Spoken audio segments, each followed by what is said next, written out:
Most people imagine that the moment their salary crosses a certain number, life will finally feel stable. You might have had that thought yourself. You tell yourself that if you could just earn a little more each year, maybe 10,000 more, maybe 20, then things would finally calm down. Bills wouldn't feel so heavy. Saving money wouldn't feel impossible. And that quiet stress about money would finally disappear. But then something strange happens. Your income increases, and somehow life still feels the same. The paycheck is bigger, but by the end of the month, the bank balance still feels uncomfortable. And the same question quietly appears again. How am I still struggling, even with this salary? If you've ever felt that way, you're not alone. One of the biggest misconceptions about money is the belief that income alone determines financial security. It doesn't. Millions of people earn what most would call a good salary and still feel financially stuck. Not because they're irresponsible, not because they're lazy, but because the system most people follow with money was never designed to build stability in the first place. Most of us grow up hearing the same formula. Study hard, get a good job, earn a good salary, and naturally we assume the next step will take care of itself. But here's the uncomfortable truth. Earning money and keeping money are two completely different skills, and most people are only taught the first one.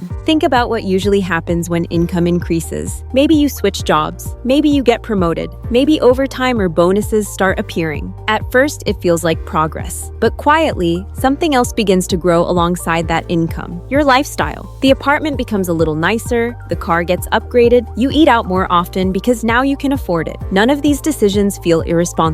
They feel normal, even deserved. This is where a powerful financial force quietly takes over. Lifestyle inflation. When income rises, spending slowly rises with it, not in dramatic jumps, but in small, comfortable steps. A better phone, a nicer home, more convenience. Each decision feels harmless, but together they create a cycle. Income rises, lifestyle rises, and the gap between the two never grows. Eventually, something surprising becomes clear. Financial pressure isn't always about how much you earn. It's about the space between what you earn and what your life expects from you. That space is where savings live. That space is where freedom grows. But many people never create that space because the world around them constantly encourages spending to match income, higher salary, better lifestyle, and soon the salary that once felt like freedom becomes the new baseline. The real challenge isn't earning more money. It's protecting the gap between income and lifestyle. Because without that gap, saving becomes difficult. Without saving, investing gets delayed.